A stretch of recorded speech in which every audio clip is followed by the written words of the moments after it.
Conditional Use Hearing for Dustin Manz. Let's pledge allegiance to the flag. I pledge allegiance to the flag of the United States of America and to the republic for which it stands, one nation, under God, indivisible, with liberty and justice for all.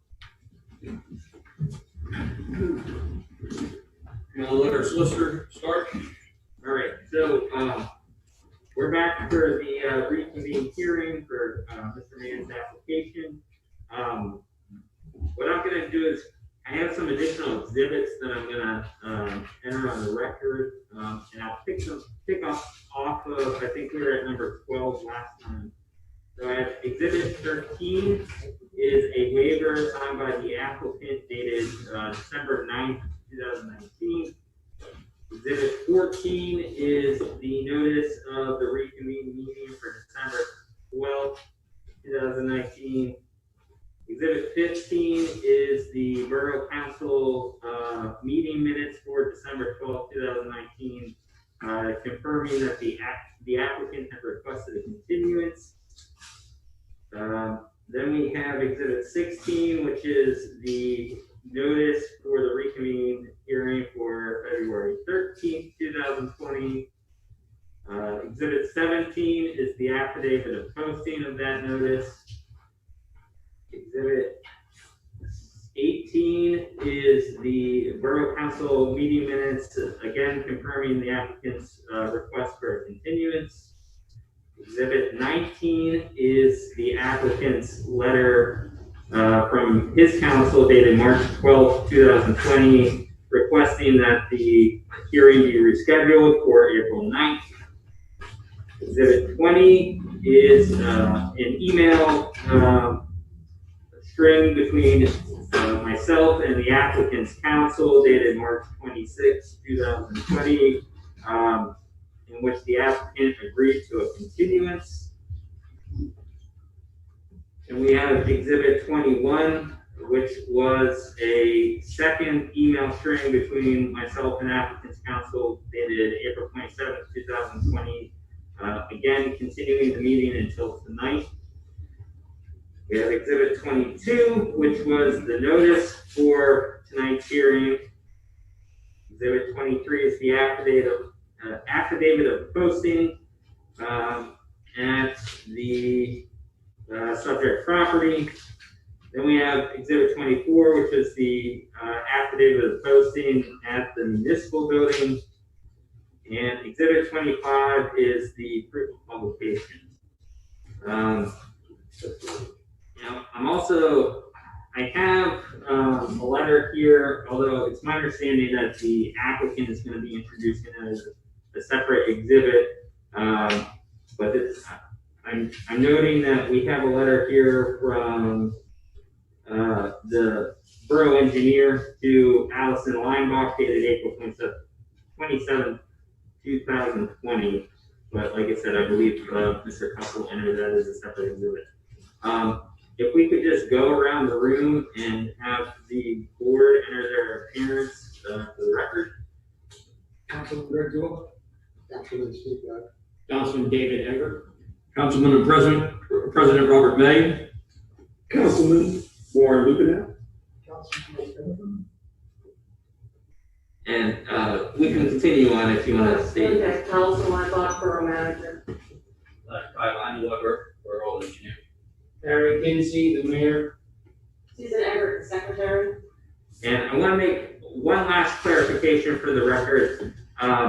Mr. Zawilla was formerly mayor, but was present at the original hearing. He's now a council member, and I've talked to applicant's counsel about this, and we agreed that there's no reason for him to recuse himself for anything. He's heard all the testimony, he was present, so we're both in agreement that he can vote on this.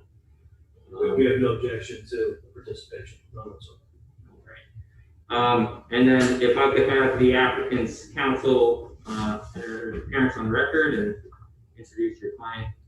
Thank you, Mr. Camberdeer. Ladies and gentlemen, thank you. Mark, once again, on behalf of the applicant for the continued hearing. Dustin Manz and his wife are here this evening, so to the extent I need to enter my appearance again, I guess I will do so, but obviously it's a continuation of the November 14th hearing, so at this point, did you want me to proceed, or how do you want to handle it? If I could just make one more announcement, I'm not passing around an attendance sheet, so if there's any members of the general public that would like to put their name and address on the record to show that they're in attendance, this is your opportunity to do it. So, seeing no hands that they want to put their name on the record. Yeah. Okay. Oh, say it. It's not good. I'm sorry, last name? Y-O-D-E-R. And can you give your address, please? 445 Comfort Avenue, Hamburg. All right. Okay, Johann Sauer, Johannsauer,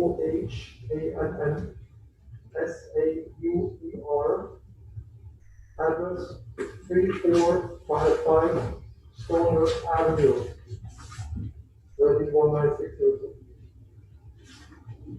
And can I just confirm, there's nobody on the third floor, is that correct? Definitely on the floor.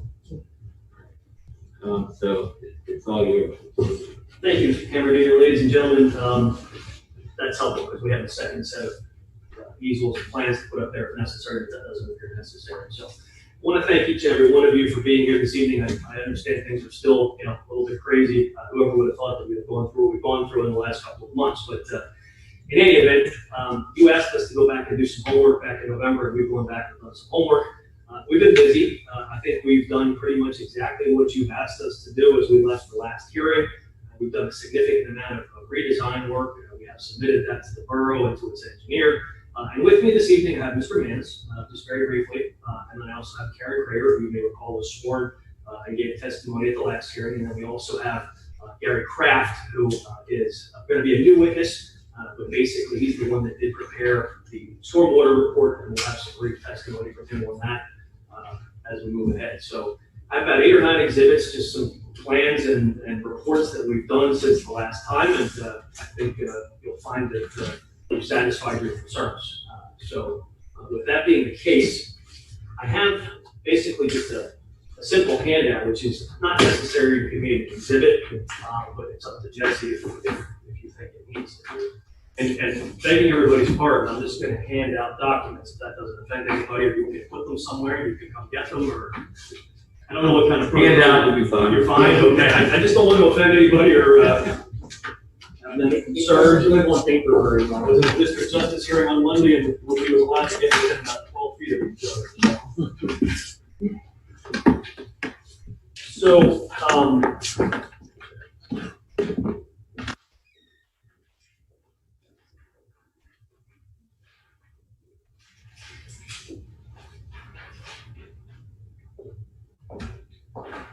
and so, very briefly, I just kind of wanted to give you a little bit of an outline as to what we've done since we left here the last time.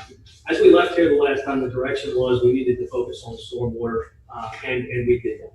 So we went back, and this is a list that, once again, I do not think needs to be part of the record, but just to give you an idea of what we've done. I thought it was a good idea to let you see what's been accomplished. We went back and we did additional soil testing.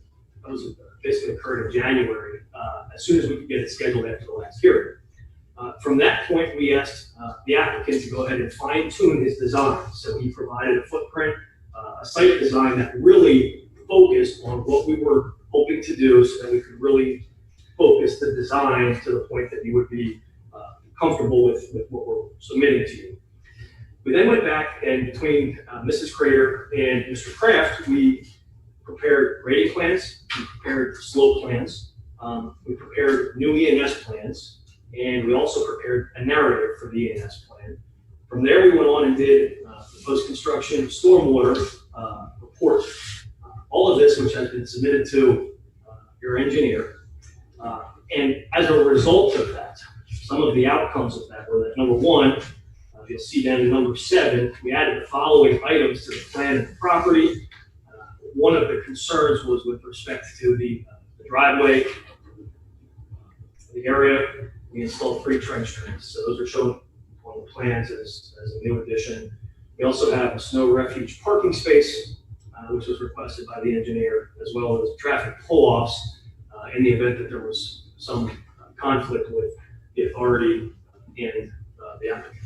So just wanted you to see that this is the work that we've done since you asked us to come back. And with that, we'll go ahead and just get into actually giving you the rest of that documentation and those plans. So at this point, I would call Mr. Manz to be resworn. Fair enough. So, Mr. Manz, you've been sworn previously. You're still under oath in this proceeding. And have you? Jesse, do you want to just keep going sequentially? Yeah, that's fine.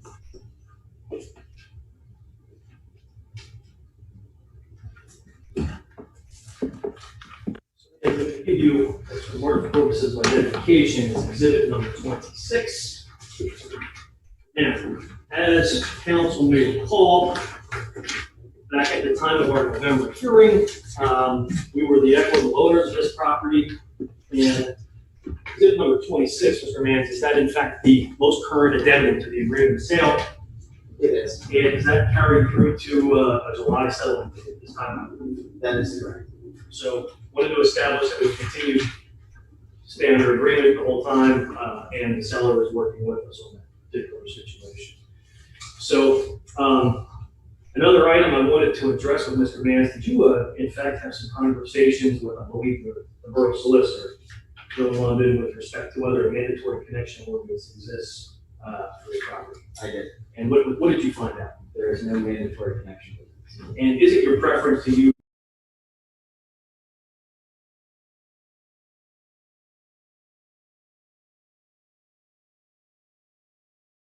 November's hearing?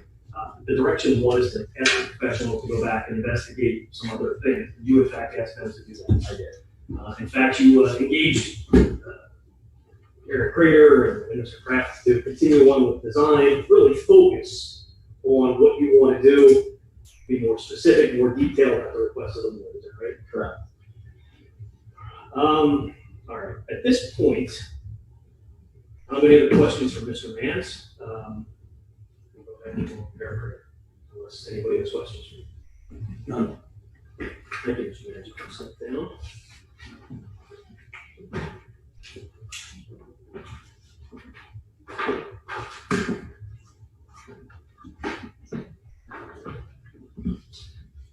All right. Once again, Karen, you were formerly under oath in this proceeding, and you continue to be under oath. And I just would like to remind council that Mrs. Crater was recognized as an expert in the area of land planning back in November when we started this proceeding. So I would anticipate that will continue to be the case, and there wouldn't be any issues with that. So, Karen, good evening. How are you? You have, in fact, gone back and prepared new plans, expanded plans, and more detailed plans. Is that right? That is correct. And those plans, the full-size set on the easel to your right. Yes. Now, I have 11 by 17s, I believe, correct? Yes. Hand out to the Borough Council. I'd probably like to mark the large size plans. They're the easiest ones to use for the record. So, any objection to that?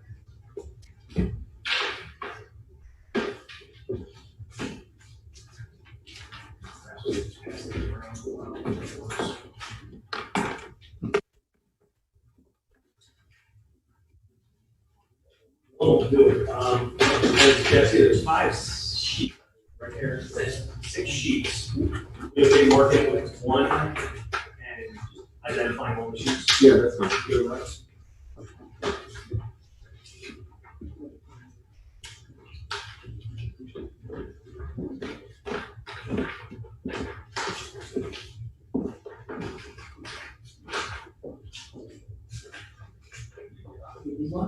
Just one more.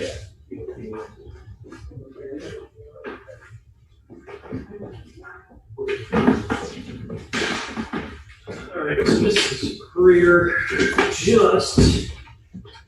to make sure the record's clear. I'm going to show you what we have marked for purposes of identification as exhibit number 27. Now, the 11 by 17 that I have here at the table is at the same That's the full-size set of plans on the easel too, right? Yes. And, so we're clear on the record, exhibit number 27 consists of a cover sheet for the stormwater infiltration plan. Yes. Second page is the detail sheet of the stormwater plan. Correct. The third page is the slope plan. Yes.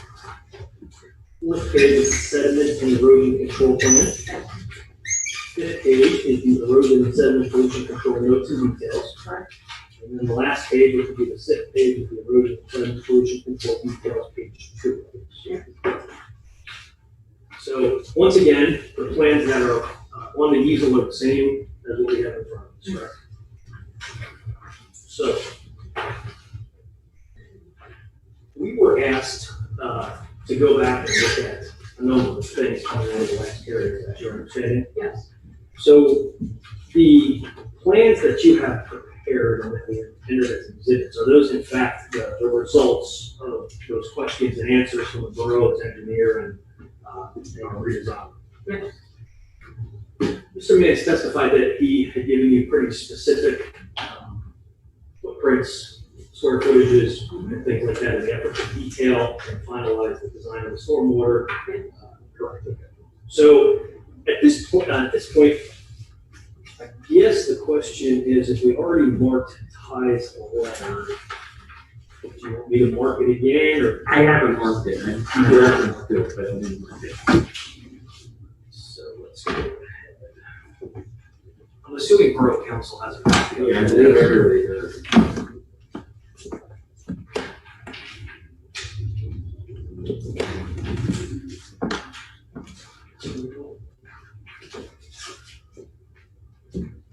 Creator, I'm going to show you, which for market purposes of identification is exhibit number 28.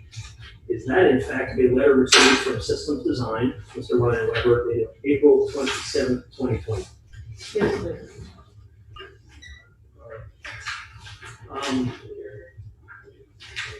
Starting on the second page under the zoning code. You can feel free to.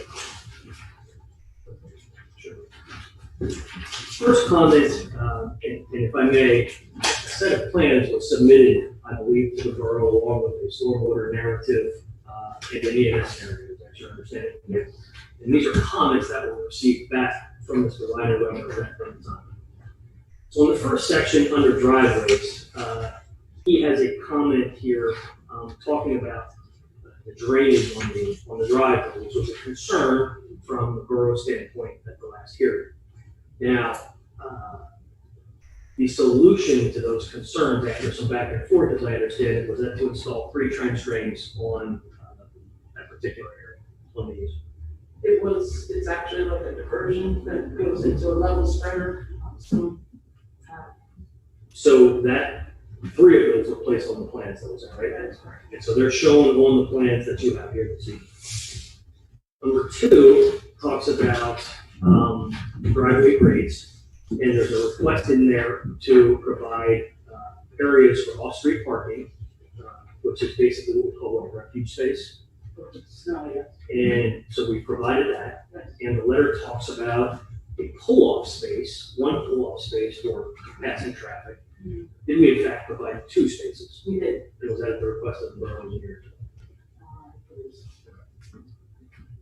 Dropping down to the next section, section 617, there's a comment about steep slope controls. The comment there is the plan complies with this section.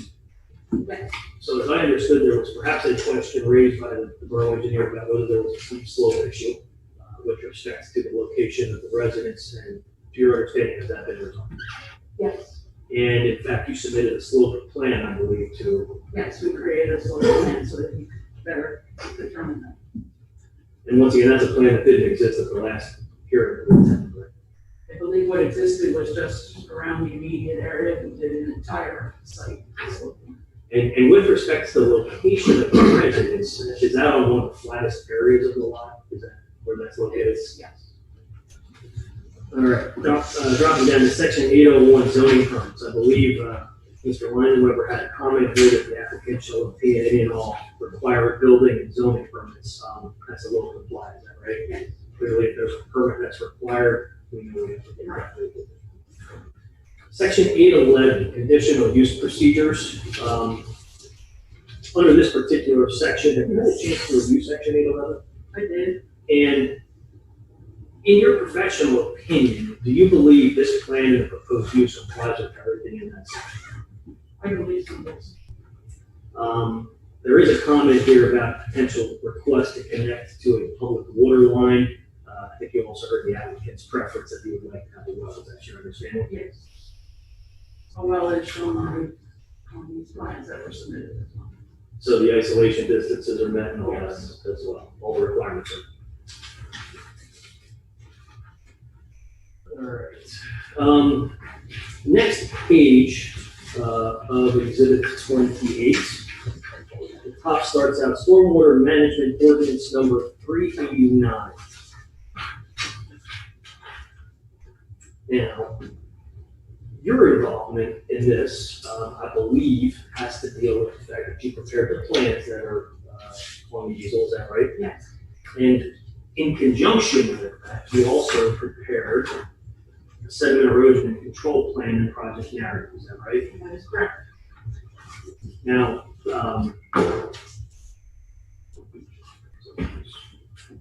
so ladies and gentlemen, this is about a 35 or 40 page document. I did not make copies for everybody because I presume that nobody would want to look at it, to be honest with you. So we'll go ahead and mark one for the record.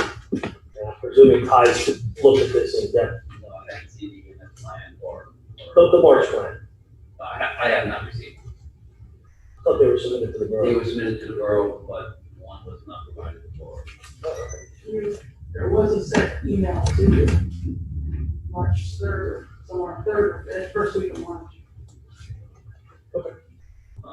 The borough is preferring the ENS review to the conservation. So let's take a quick break and we'll let you go ahead and mark that.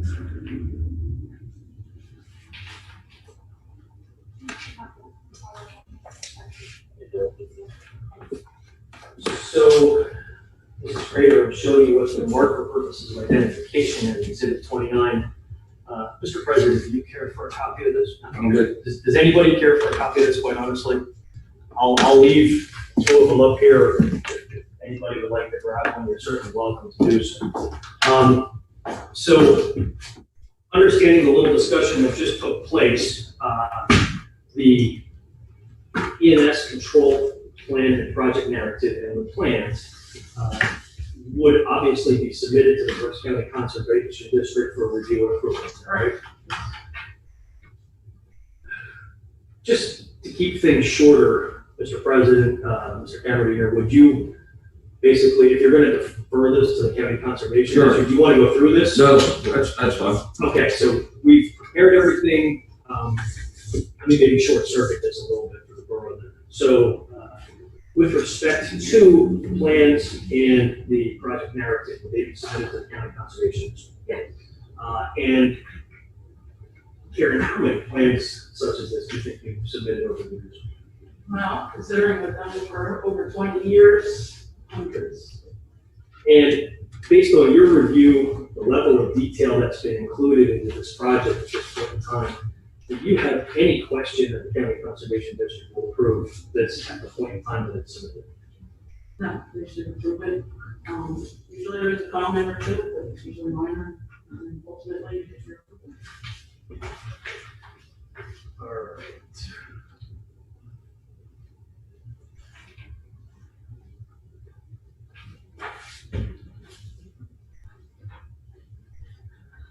One other point just to bring up. With the narrative and the plan that you have prepared, we do not disturb 1 acre of property. Right? And the significance of that is that does not then require an NPDES permit for the project. All right. So, at this point in time, I believe I have no further questions for Ms. Graver. Any questions from council? Think we're good? Thank you, Mr. President. Aaron, you can step down, and we will call Mr. Pratt.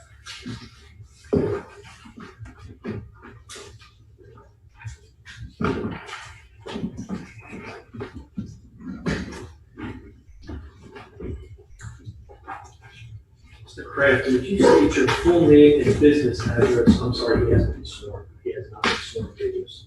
Do you swear or affirm that the testimony you're about to give is the truth and the truth? I do. All right, we'll try it again, Mr. Kraft. Would you state your full name and business address, please? It's Gary D. Kraft. Business address is Kraft Engineering at 6525 Shanklin Plaza, Shanklin, Pennsylvania.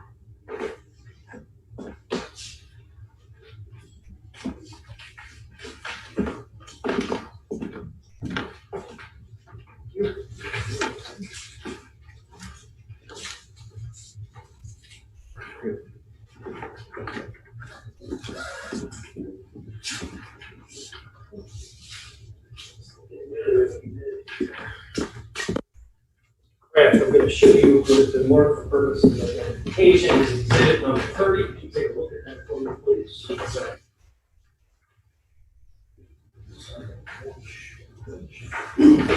Is that your curriculum, BJ? Yes, sir. Mr. Kraft, are you a licensed professional engineer in the state of Pennsylvania? Yes. And with respect to, let's just say, stormwater in particular, ladies and gentlemen, I can certainly go through Mr. Kraft's qualifications, but I'd like to offer him as an expert professional engineer in a specific area for tonight's purposes of stormwater. Accepted. Thank you very much. All right. So basically, Mr. Kraft, your curriculum vitae has been accepted. Did you in fact prepare a report with respect to the stormwater design of this particular residence? Yes.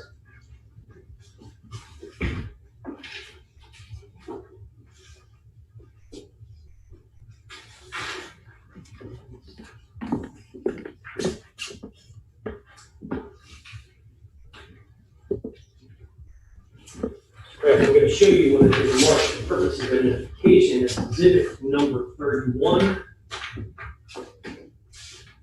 And the council, once again, this is another fairly large document. I've placed a couple of them up there. Mr. President, would you care for a copy, or would anybody else at this point? Good. Okay. So,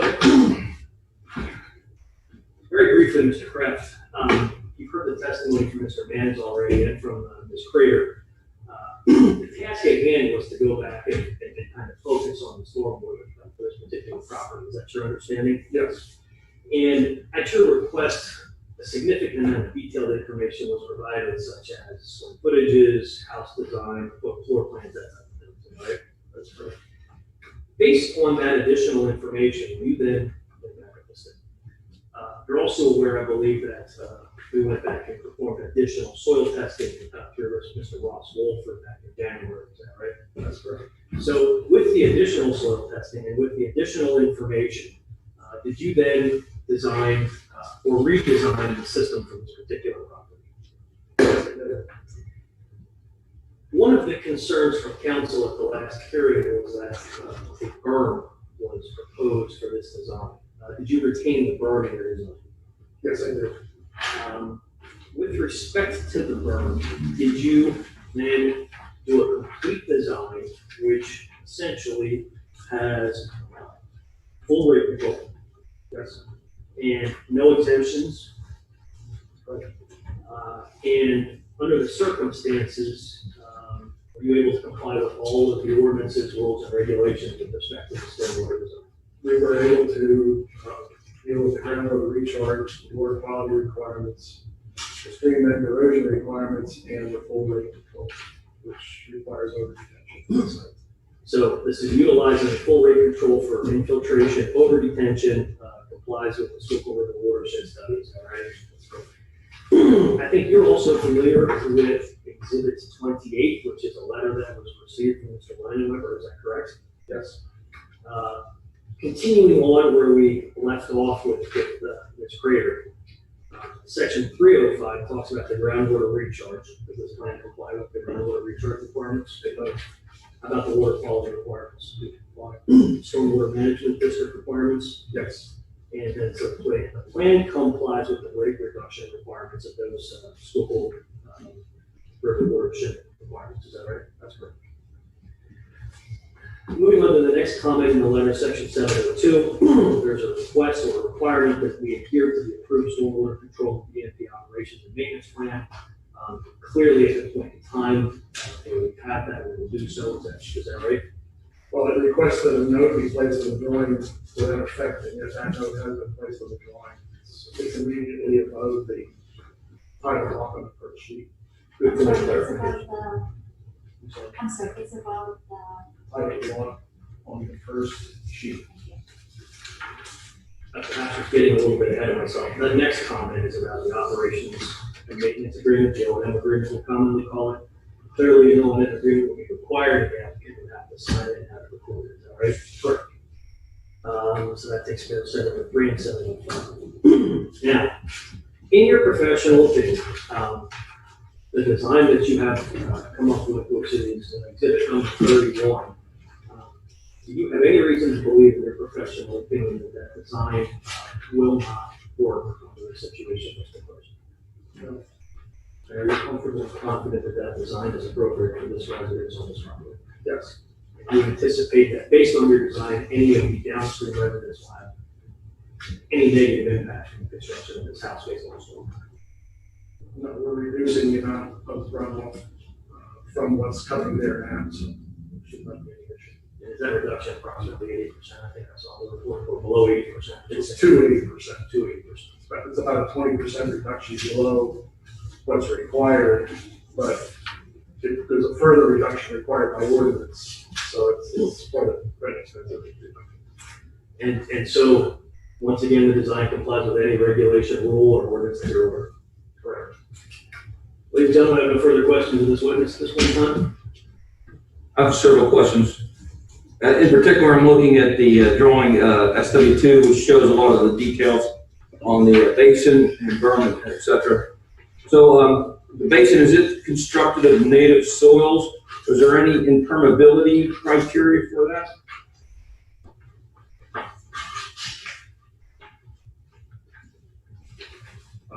There would have to be some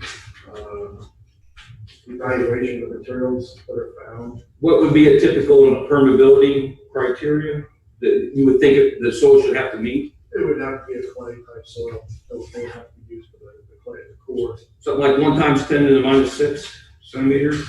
So I'm not sure what you're referring to. Yeah, I mean, there's usually, I'm not a soil scientist. right, and there's usually impermeability standards for like regulated substances in Pennsylvania. One of those impermeability standards is like 1 × 10⁻⁶ centimeters or something. And so I'm just trying to get a criteria. If we're going to be, if the berm's going to be constructed, that the material constructing it is actually going to hold the water back. So I'd probably request some sort of clarification in construction documentation of the permeability of the berm construction. Would that seem reasonable?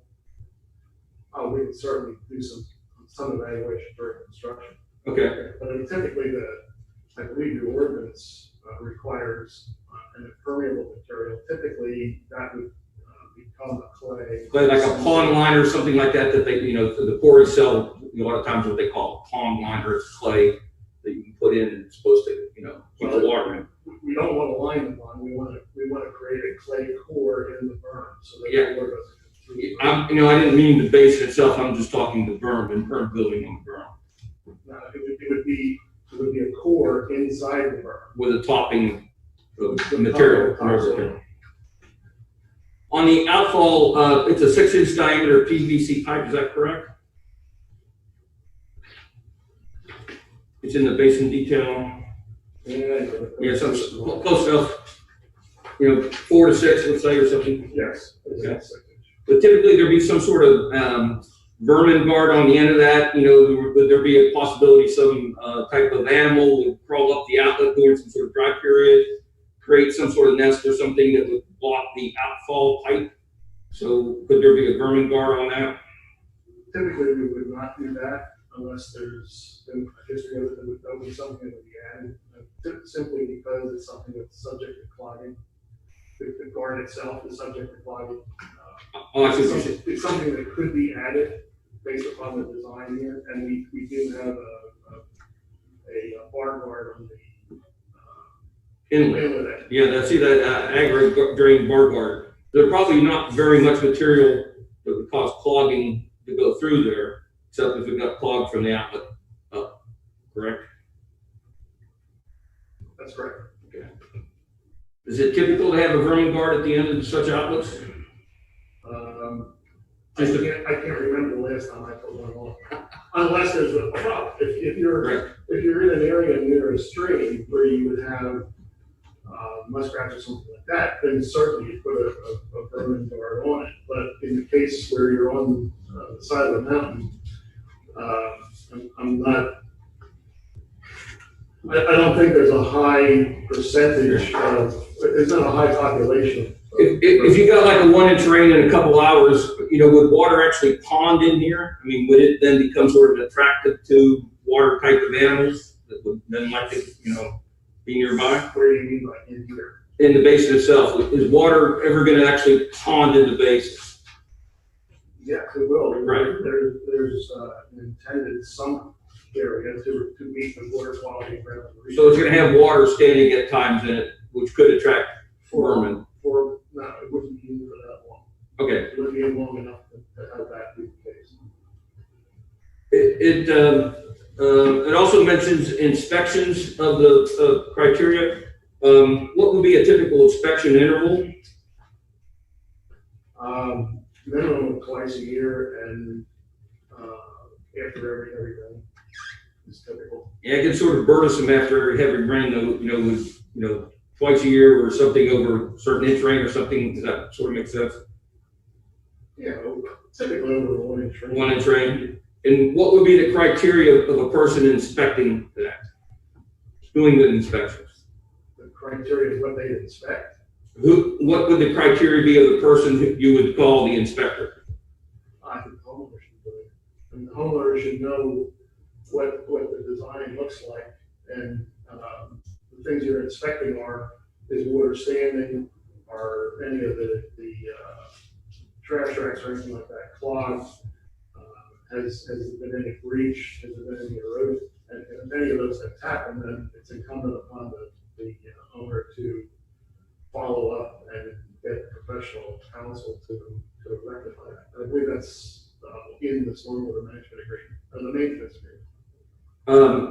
Is there a chance that there's going to be sedimentation in the basin itself?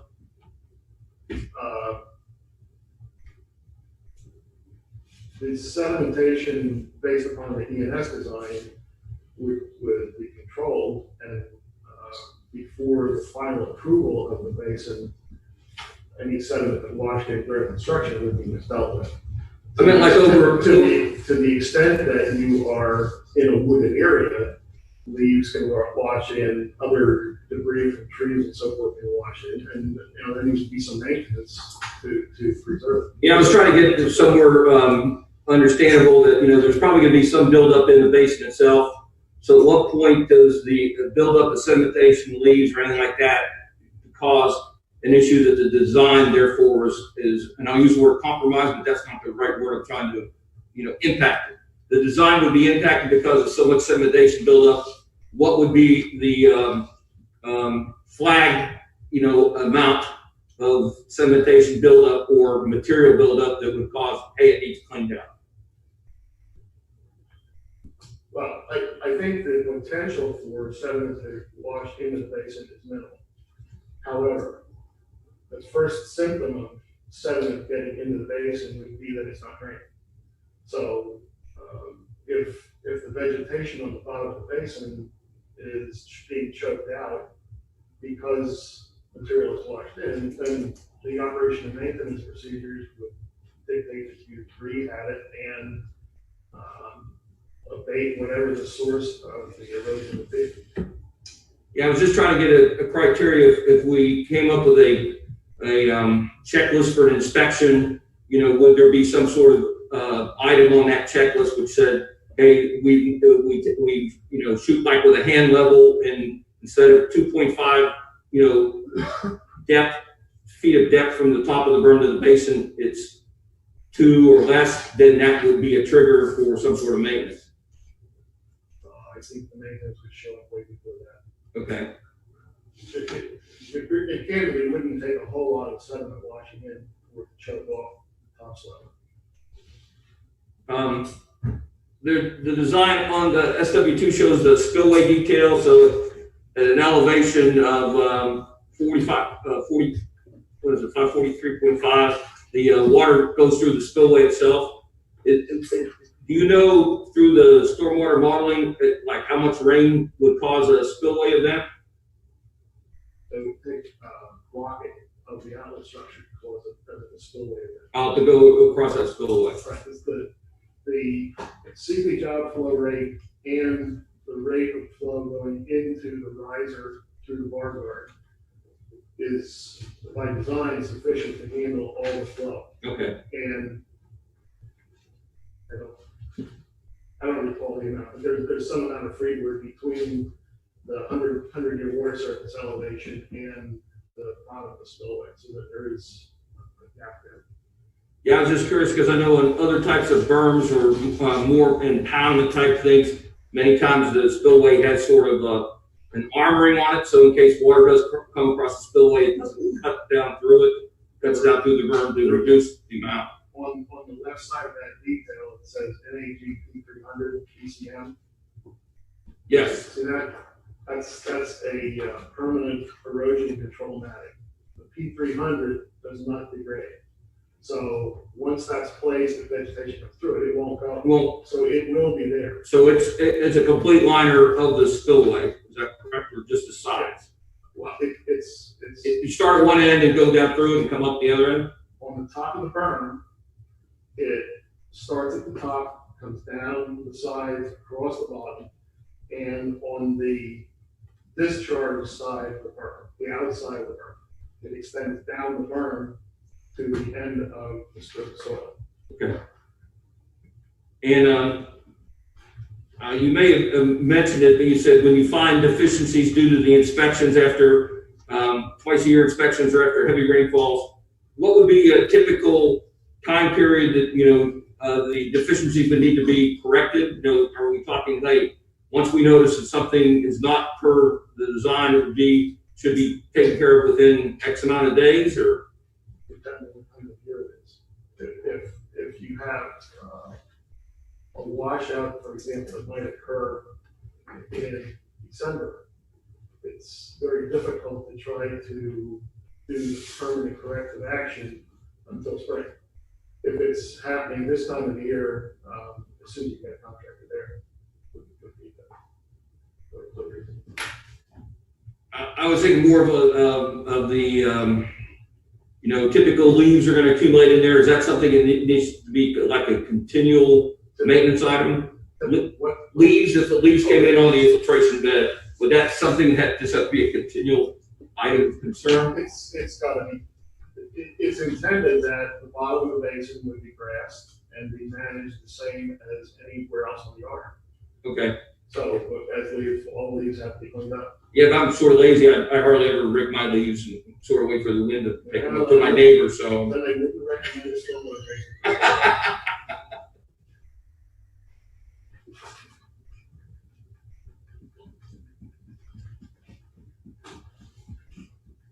I don't think I had any other questions about the basin and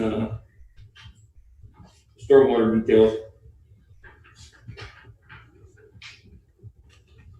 Anybody else have any questions? Oh, I'm sorry, I have one more question. Considering all the details for elevations and things like this, was there going to be some sort of concern or some sort of construction detail where a permanent survey marker would be put in with a known elevation and eastings and westings?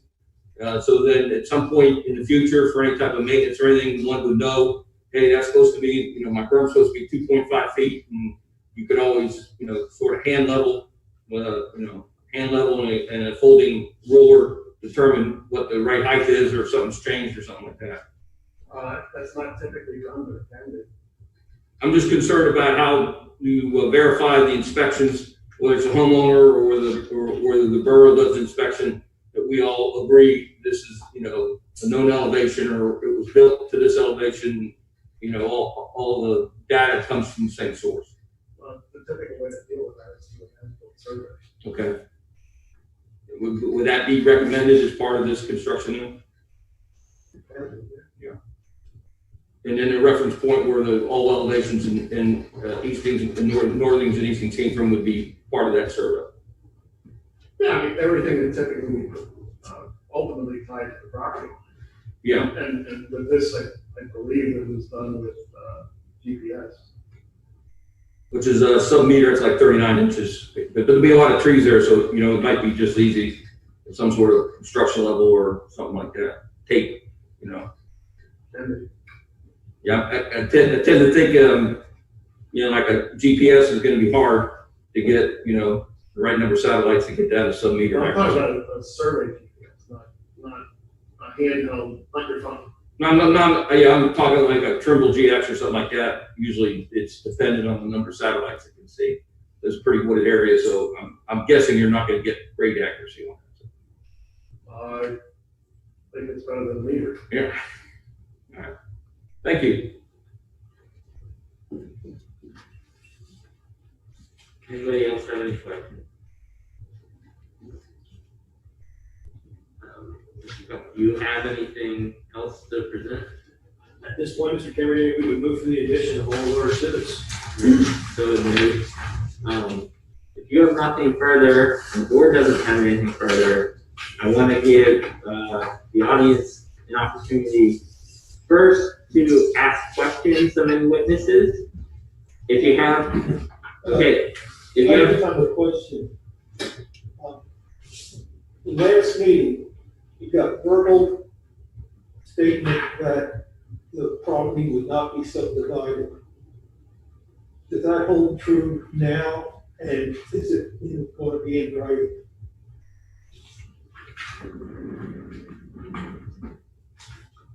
Yeah, and I think the testimony at the last hearing when that question was asked was it would be considered, yes. We would consider it. that you would consider it not subdividing, the way correct? And that would be enforceable through a deed restriction? I mean, preferably, St. Lawrence Borough already says that minimum of 3 acres in rural conservation. There's not a whole lot over 3 acres available in rural conservation district because the bottom third of that property is R4 zone. So I don't really know what you're necessarily going to restrict.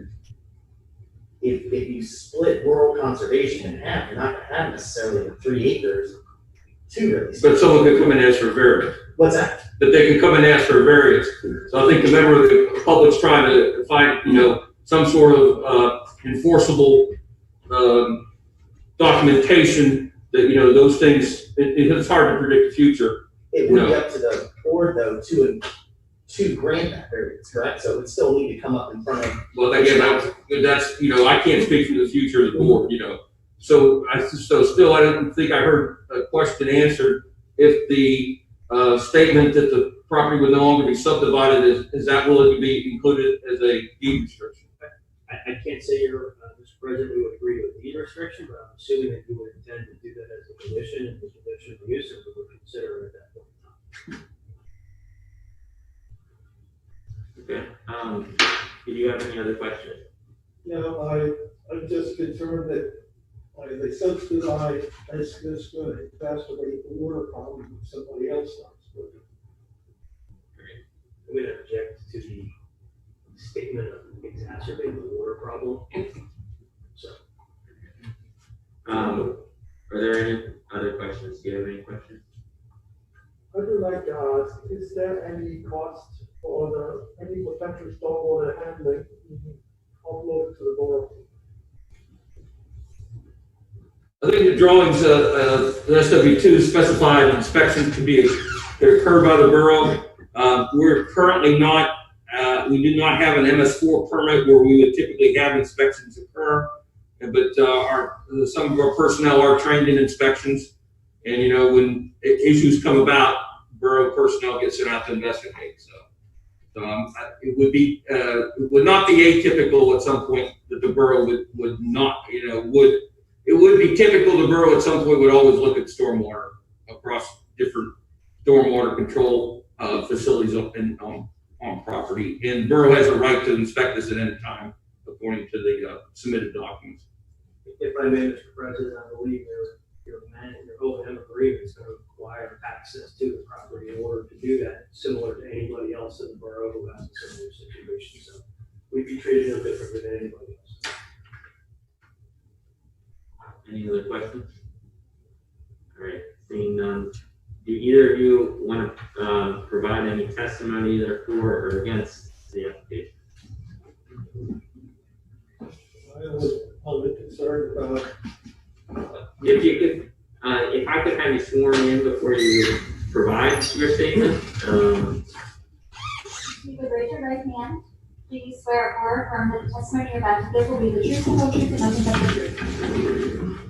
If I may, Mr. Kennedy, just before I forget, Mr. Yoder doesn't live in the borough, right? So, do you live in Hamburg? yes, What is your connection to the borough? What's his saying?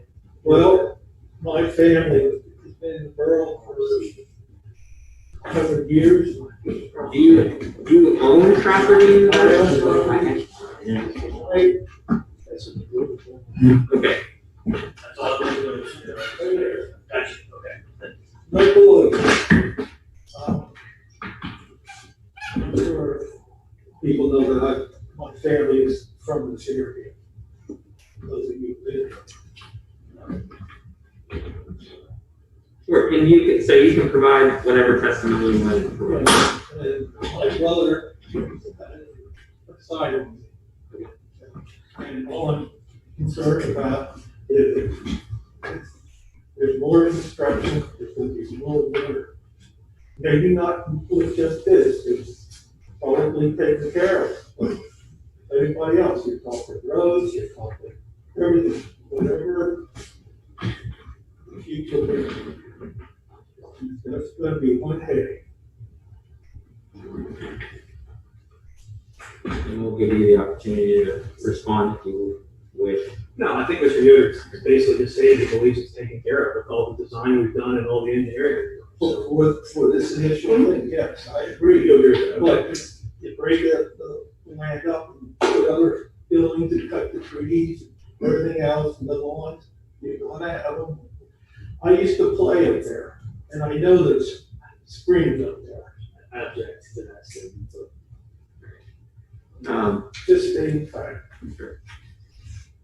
Sir, would you like to provide any testimony for or against the application? Okay. All right, so if nobody has anything further, I'll turn it over to the president to determine what you guys. For council's deliberation, are there any other questions or comments concerning the submittal of the information, the plans, or is there a motion to accept the plans as presented and a vote on conditional use? Are there any other questions or comments? Based on the conditions from the engineering?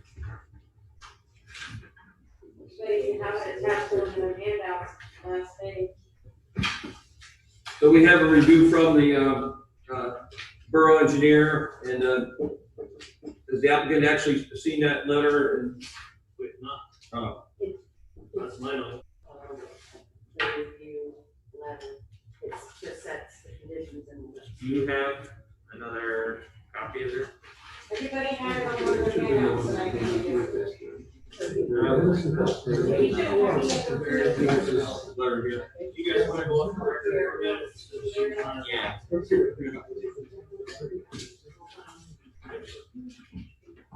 Here's the whole thing. Is this just kind of a rehash of the letter? Yes, it just outlines the, yes. No.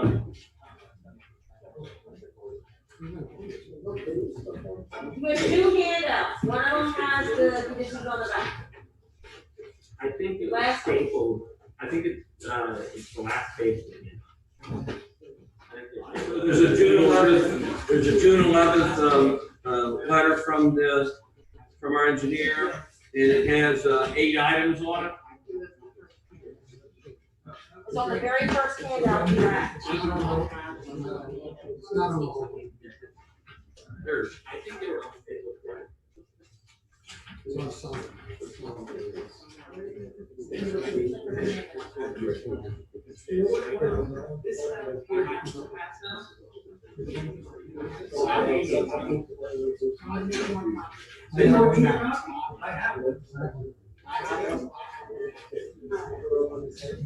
you need one? I think I have one. Yeah.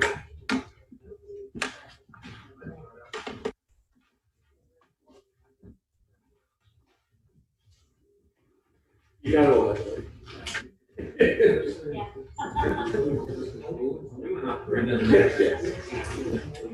Price that.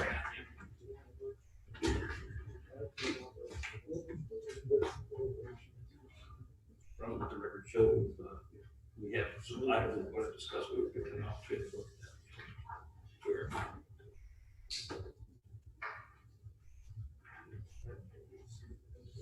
So we would want to probably enter this, the gentleman.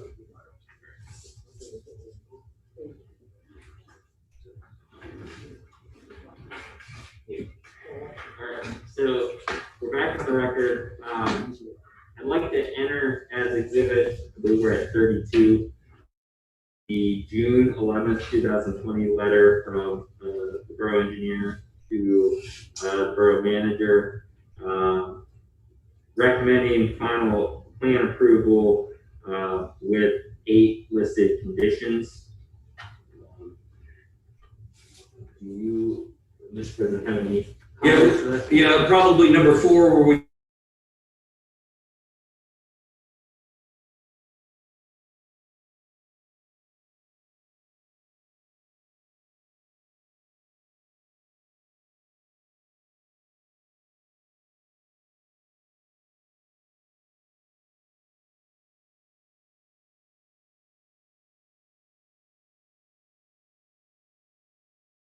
plan is stormwater O&M agreement, record the stormwater O&M agreement. The EMP plan is typically an exhibit to the O&M agreement, in my experience. That is what I would anticipate recording. I'm not quite sure I follow the comment about shall record a copy of the as-built O&M. That's my fault. No, it's okay, I just point of clarification. Our typical issue has been that when people go to construct what's on a plan, Right. it may not properly fit right where it's at and they need to move. Okay. And which we just want to make sure that we know how it's been constructed, where it's been constructed. May I make a suggestion, and based on what I heard Mr. Kraft and Mr. May talk about, is we would, I mean, it's not unusual to request a set of as-built plans, right, which is something that is being discussed here. So I would prefer to suggest we don't record something and then record something else that starts to confuse the issue and make things complicated.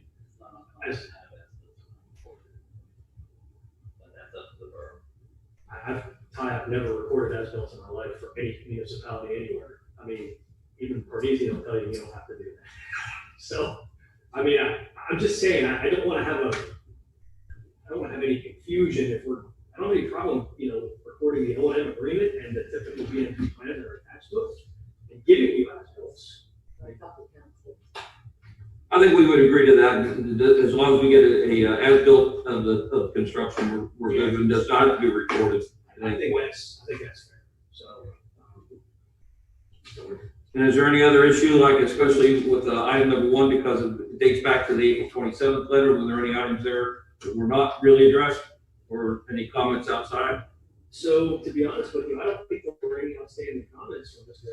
Line's letter, to tell you the truth. I think they were all taken care of. Yes, they were taken care of So- on this revised plan. So clearly we have to submit to the BCCP. When we do so, we'll keep you in the loop and you'll get the adequacy letter.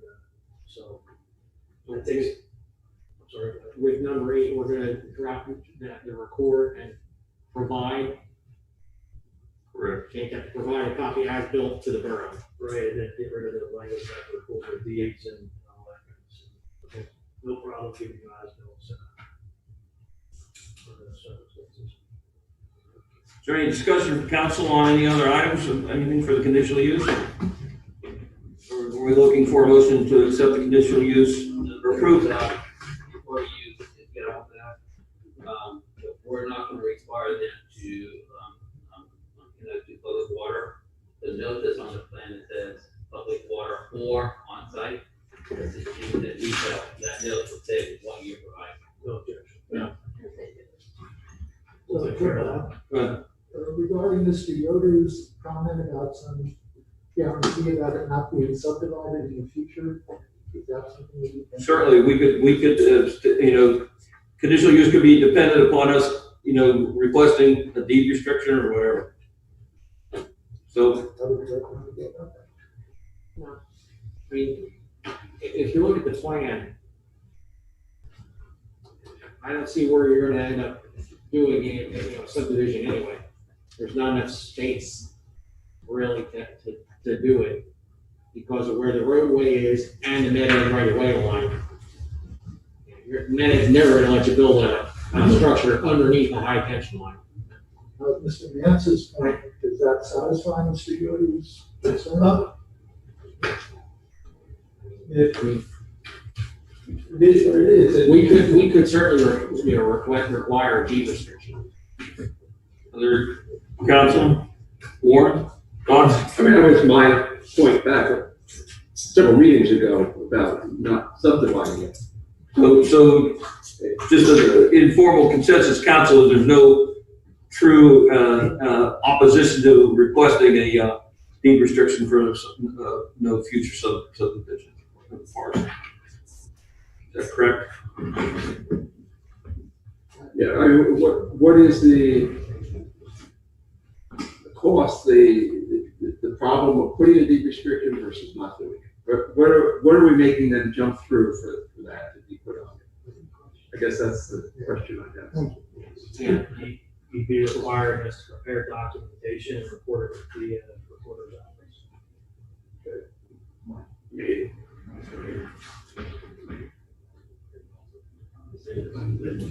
I do honestly think we could have an effect on property values as well. Let me just give you one consideration. Mr. Yoder wanted a larger piece of property at some point in the future. He and Mr. Manz struck a deal that they could annex some property to Mr. Yoder's property that would prevent that from happening. And that could be a benefit as opposed to a detriment. So Then he'd have to come in to combine those two parcels into one lot, or would be subject to all the regulations for the additional parcel. it would have to come in front of you for an annexation plan, but if you put that requirement on, then that could happen. I'm not suggesting that will, but if that were ever to be, somebody would want a larger lot there, that would prohibit that from happening. So that could be detrimental in those circumstances. Excuse me, but I put one caveat here. When I got this lot, my brother got the side lot. Under the stipulation, just so you all know, that we can only do it together. We can't do it piecemeal.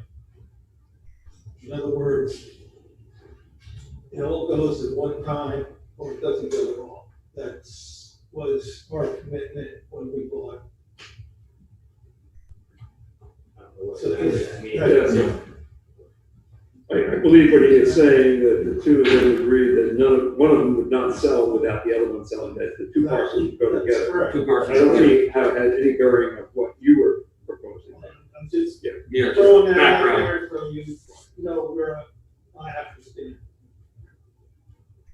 So, Reverend, you want to pursue more deed restriction or just move forward? If we have the assurance that it would not be feasible to subdivide, it seems burdensome to require something that can't happen anyway.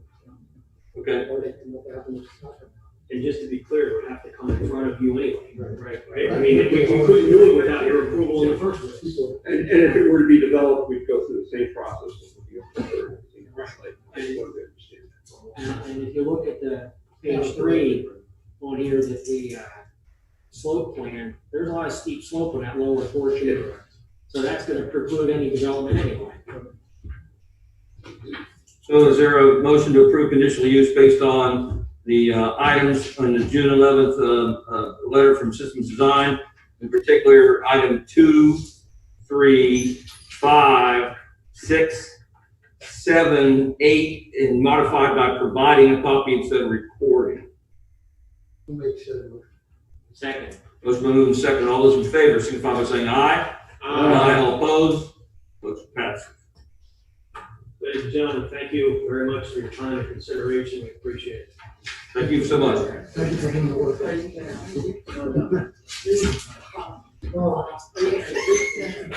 Yeah. So, is there a motion to recess or close the conditional use hearing, and then we'll take a 5-minute recess to have our normal scheduled monthly meeting?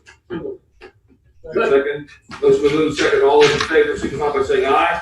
Aye. All opposed? Motion carries. Thank you so much.